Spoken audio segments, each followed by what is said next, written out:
Bon, coordonnateur du CUR. Voilà. Bonjour, mesdames, messieurs les journalistes. Dans le prolongement de mes prédécesseurs, vous conviendrez avec moi que le voleur a été attrapé. La main dans le sac, exactement. Le 31 juillet, je dirais même le 1er août, puisque la tragicomédie que nous avons assistée au niveau de la galaxie du cheval a été jouée le 1er août. Lors de cet épisode, l'auteur principal, en l'occurrence la tête de liste de la coalition Benno Bokk Yakaar, avec beaucoup de légèreté, nous citait des départements que la dite coalition aurait gagnés, sans aucune preuve, comme à l'accoutumée. 48 heures, c'est-à-dire lundi dernier, nous avons tenu ici un point de presse avec des chiffres et des preuves à l'appui, ce qui est le fort, reconnaissez-le, de la coalition Yewwi Askan Wi. La coalition Yewwi Askan Wi, tout ce qu'elle dit, avec l'intercoalition Wallu, tout ce qu'on nous disions, nous le basons sur des preuves. Encore une fois de plus, Déthié Fall qui a plusieurs casquettes, de chasseur, de pêcheur, d'investigateur, est encore retourné à la chasse et a eu un résultat impressionnant qu'il vous a expliqué tout à l'heure. Ceci pour vous dire qu'aujourd'hui, on est en face de gens qui gouvernent mal, qui volent mal, qui gèrent mal et qui trichent mal. Vous savez, quand on est nul et incompétent, c'est pas pour un seul jour, c'est pour toujours. Macky Sall, depuis 2012, terrorise le peuple sénégalais. Depuis 2012, rend, élargit, augmente la pauvreté. À un moment donné, il appartient au peuple de lui dire stop. Et je pense qu'il est temps que ce peuple digne lui dise stop. Li ñu jàng ci li nga xam ne ni moom la Déthié Fall wax andi ko ci ak ay preuves yu leer mooy li nga xam ne moom le président Ousmane Sonko di wax te ñu bëri di ko ŋàññi moo di fonctionnaires yi bëri na ci ñoo xamante ne nii seen liggéey defuñu ko bëri na ci ñoo xamante ne nii seen liggéey suba ba ngoon mooy ñu taal dëkk bi. Comment pouvez-vous imaginer un bureau de vote où il n'y a même pas les représentants de l'État, de la coalition Benno Bokk Yakaar? Ce qui voudrait dire que dans ces bureaux de vote,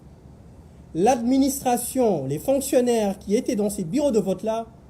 ont reçu des commandes qu'ils ont exécutées froidement. Ils ont créé des procès-verbaux qu'ils ont signés eux-mêmes et pensant que l'intercoalition Yewwi Askan Wi Wallu était des bras cassés, pensant qu'ils n'allaient absolument rien vérifier, ils pensaient que ça allait passer comme lettre à la poste. Mais malheureusement, ils ignorent profondément que la coalition Yewwi Askan Wi, l'intercoalition Yewwi Wallu, ce sont des gens responsables, qui ont une certaine rigueur et qui vont jusqu'au bout du travail. Et c'est la raison pour laquelle je disais tantôt que ce sont des gens qui trichent mal. S'ils étaient vraiment des gens conscients, responsables, ils auraient ne serait-ce que ce forfait, essayé de le maquiller d'une certaine façon. Mais incompétents qu'ils sont, ils n'ont pas eu cette sagesse de le faire.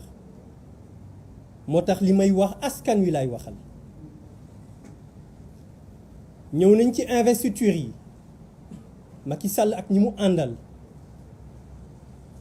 ne seen liste suñu liste titulaire yu Yewwi Askan Wi du jàll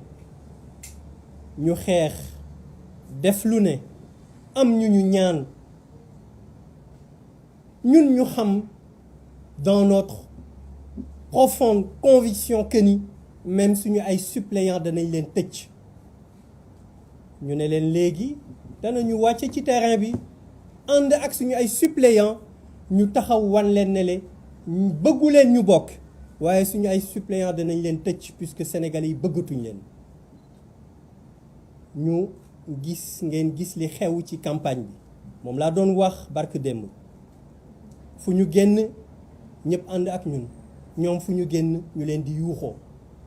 ñu ñëw ci élection bi sénégalais yëpp ànd ak ñun votel intercoalition Yewwi Wallu waaw sénégalais yi nga xamante ne ni constitution moo leen jox droit bi nga xamante ne ni dañu leen wax ne leen bu jamono jotee ci benn diir mën ngeen exprimer wu ngeen changer ñi leen di représenter assemblée nationale ñu jël droit boobu exercer ko ba ñu ko exercer ci seen choix ñu jiital l'intercoalition Yewwi Wallu wan ne Macky Sall bëggatuñ la doyal nañ ci yow demal Macky Sall nag ne leen yéen askanu Sénégal bëggatu leen ma doyal ngeen ci man waaye duma dem fi lay toog askan wi wax ko ne ko juróomi at yi passé danga ñoo indil assemblée nationale boo xamante ne nii kenn xamul li muy nirool seen spécialité moo nekkoon lan kàcc seen spécialité moo nekkoon lan tuumaal gor seen spécialité moo nekkoon lan trafic de faux billets seen spécialité moo nekkoon lan trafic de passeport rax ci dolli ñu nekk benn automate boo xam ne nii da nga koy bës rek mu def li nga bëgg ba tax na ci loolu la Macky Sall bëgg ak nguuram jàllaleel mbirum góor jigéen ñu ngi leen koy wax booba taay du ay caaxaan mbirum góor jigéen boo leen seetloo ci campagne bi kenn ci ñoom ñemewu ci addu kenn ci ñoom ñemewu ci addu mouvement bi leen seeti woon nu ñu tuddati sàmm seeni jikko seeti nañ leen ñu nanguwuñ si ñëpp charte bi ak ñeneen loolu lan lay misaal moo di moom li mu bëgg moo di fii ak i fan mu tegaat assemblée générale assemblée nationale boo xamante ne nii en plus ci li ma leen wax sànq mooy kàcc tuumal trafic de faux billets trafic de passeport jàllale mbirum góor jigéen dana nëppal ba njaay mi ñu jaay pasar bi ñu pasare suñu ay ressources naturelles ñu mën ko wéyal loolu mooy li am moo tax nag askanu Sénégal wax nañ leen lundi ne leen li ñu mën ñun coalition Yewwi Askan Wi ak l'intercoalition Yewwi Wallu bëriwuñu mutuñu 100 donte ñun ñëpp dañu bokk ci ay parti ak ay organisation li ñu mën mooy lan sécuriser vote bi sécuriser les procès-verbaux waaye victoire bi yéen a ko moom boobu victoire ñun rek mënuñ ko défendre ñun rek mënuñ ko préserver yéen askanu Sénégal yéen a ko mën a préserver bu leen ko defulee Macky Sall li leen yàlla sutural ci wàllu ressources naturelles la ca des as tuut dana ko jaay ba mu jeex takk vous n'aurez que vos yeux à pleurer mbirum góor jigéen est-ce que xam ngeen lu gën a tax mbirum góor jigéen nar fi ñu bëgg ko fi saxal parce que gis ngeen occidentaux yi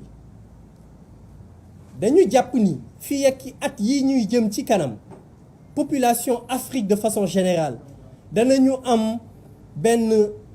développement exponentiel boo xamante ne nii doole bi yëpp Afrique lay nekk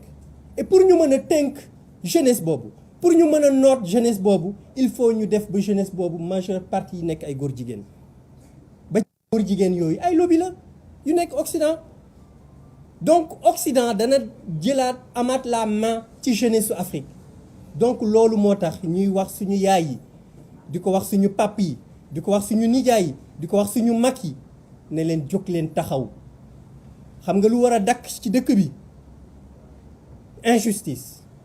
jaay doole bundu xatal loolu moo fi war a dakk te loolu c'est pas l'intercoalition moo ko fi war a mën a jëlee mais askan wi moo ko fi mën a jëlee d'autant plus que askan bi wane na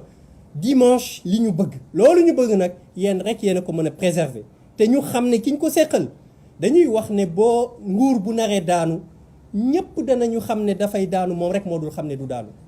donc moo tax nag ñu ngi leen di ñaan askanu Sénégal jóg leen ngeen préserver seen victoire yéen a ko mën a préserver kii ñu ko seqal li muy def gis ngeen ko teg ngeen ci seen bët il va aller jusqu'au bout même s'il sait qu'il va cogner le mur il le fera parce que deseetul dara li mu yàq bëri na li mu def ci njuuj njaaj bëri na loolu la bëgg nag nu mu ko nëbbe ba mën a génn ci nguur gi ni mu gën a waaye ñu ngi koy xamal ne ko l'intercoalition Yewwi Wallu dinañ ko wax ne ko fii ba mu fiy jógee mbir mi ci fu leer lay tegu bu fi jógee it ci lu leer la ñuy teg lépp lu dëng danañ ko joyanti ku takkal danañ la traduire te dañuy wax c'est très simple sàcc nañ jàpp nañ leen mais sàcc kay dañ koy sanctionner su fekkee ne justice su Sénégal bëgguñ leen sanctionner yéen peuple bi yéenay cour bi nga xam ne ni yéenay cour suprême yéen a gën a kawe ci cour yi yéen rek yéen a ko mën a sanctionner wasalaamualeykum wa rahmatullah. Merci beaucoup. Je donne la parole au président Ousmane Sonko.